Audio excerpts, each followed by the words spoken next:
This is truly hard to believe, but yesterday was such a beautiful sunny day.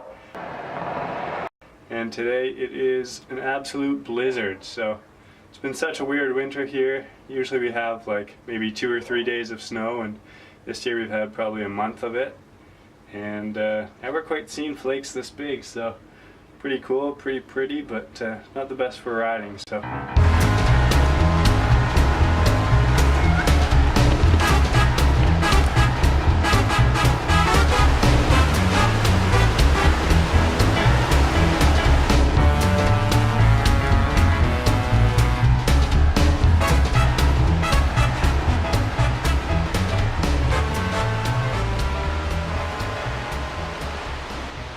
What's up, guys?